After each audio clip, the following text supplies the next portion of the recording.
салом бинандагони арҷманд. дар ин нашри барнома ҳомиёни ҳуқуқ аз сарнавишти эътирозгарони ҳабсшудаи бадахшонӣ ҳуқуқшиносон Манучер Холиқназаров ва Бузургмеҳр Ёров ёдораз шуданд. Президенти Тоҷикистон Эмомалӣ Раҳмон ба Қирғизистон рафт.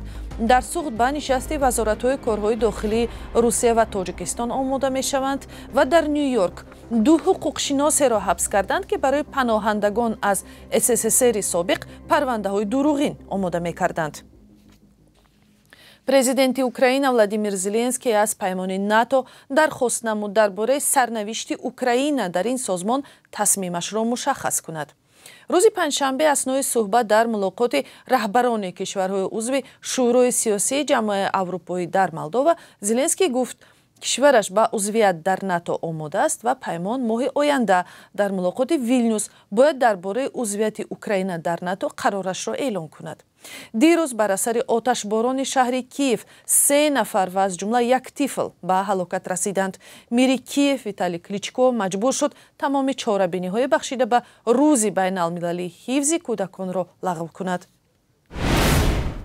имрӯз дар шаҳри Чолпонотаи Қирғизистон ҷаласаи дурӯзаи сарони кишварҳои Осиёи марказӣ ва Иттиҳоди Аврупо барпо мешавад. дар мулоқот бо президенти Шӯрои Аврупо Шарл Мишел қарор аст масоили вобаста ба ҳамкориҳои сиёсию иқтисодии миёни ду ҷониб баррасӣ шавад. ин саммити дуюми Осиёи марказӣ ва Иттиҳоди Аврупо аст ки бори аввал баъди шурӯи ҷанги бедалели Русия дар хоки Украина соли гузашта барпо шуда буд. эҳтимолан дар ин сафар президенти Тоҷикистон Эмомалӣ Раҳмон бо ҳамтои қирғизистониаш Содир Ҷаборов гуфтугӯя кунад, вале феълан ҷузъиёт дар даст нест. сафари президенти Тоҷикистон ба Қирғизистон дар ҳоле сурат мегирад ки равобити байни ин ду кишвар баъди муноқишаи серӯзаи марзӣ сентябри порсол сарду пурмушкил шудааст ва ба мушоҳидаи матбуоти қирғизӣ хабарҳо дар бораи тамосҳои кории президентон Эмомалӣ Раҳмон ва Содир Ҷаборов аҳёнан нашр мешаванд.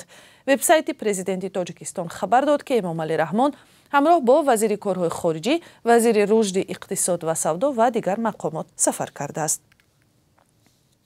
чанд созмони ҳомии ҳуқуқи башар аз президенти Шӯрои Аврупо Шарл Мишел тақозо карданд ки дар мулоқот бо раҳбарони Осиёи марказӣ аз поймолшавии ҳуқуқи инсон дар ин минтақа бигӯяд.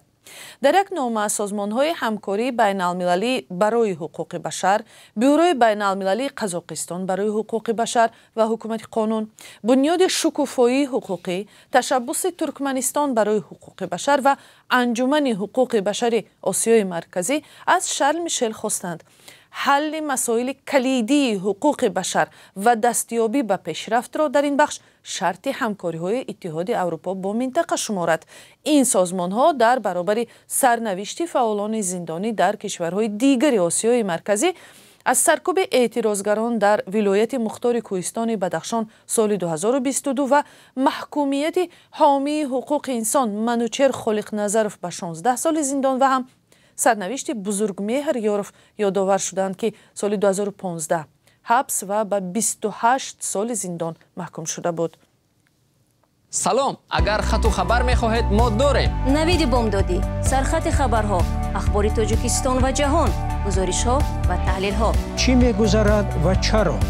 донистан фаҳмидан аст. замима ё апи моро бигиред. мақомот дар Тоҷикистон дар бораи баргузории ҷаласаи навбатии мушовараи якҷояи вазоратҳои корҳои дохилии Тоҷикистон ва Русия хабар доданд. ин ҷаласа рӯзҳои 5 ва 6 июн дар шаҳри Гулистони вилояти Суғд барпо мешавад. хабаргузории расмии Ховар мегӯяд ки нақшаҳои минбаъдаи ҳамкорӣ байни вазоратҳои корҳои дохилии Русия ва Тоҷикистон баррасӣ мешавад. қарор аст барои журналистон нишасти матбуотӣ низ доир гардад ва ин ҷаласа ки бо навбат дар Тоҷикистон ва ҳам Русия баргузор мешаваду мубориза бар зидди ҷиноятҳои фаромилӣ ва мубодилаи иттилоотро пешбинӣ мекунад, дар шароите барпо хоҳад шуд ки давоми 2 ҳафтаи ахир дар шаҳру манотиқи мухталифи Русия саркӯбу боздошт ва таъқибҳои бераҳмонаи шаҳрвандони Тоҷикистон идома дорад. сабаби ҳадафи сохторҳои ҳифзи қонуни Русия қарор гирифтани тоҷикистониҳо маълум нест, вале мушоҳидаҳо аз поймолшавии ҳуқуқ ва таҳқиру латукуби бераҳмонаи тоҷикистониҳо гувоҳӣ медиҳанд. مقامات در روسیه این خبرها را شرح نمیدهند. هفته گذشته وزیر کارهای داخلی تاجیکستان رمضان رحیمزاده از مقامات روسیه خواسته بود که حادثه لطوکوب دانشجویان تاجیک و بازداشت مهاجران در کاتلنیک منصفانه تحقیق شود. دادگاه در ایالات متحده آمریکا دو وکیل دفاع را از منطقه برایتون بیچ شهر نیویورک در تشکیل عریضه‌های ساخته‌کاری شده در زمینه پناهندگی سیاسی ایبدار دانست. ایلونا جامگارова 46 ساله به 2 سال و همسرش ارتور ارکادیانی 44 ساله به 6 ماه زندان محکوم شدند. دادستان منطقه جنوبی نیویورک که این خبر را نشر کرد گفت در حکم دادگاه 31 می همسران برای تقلبکاری گناهکار دانسته شدند. اکثر مشتری‌های حقوقشناسانی که اصلاً از شهر باکو کوچیده در آمریکا مقیم شدند، شهروندان سابق اتحاد شوروی بودند و به آنها خدمات زندگی قانونی در این کشور پیشنهاد می‌شد.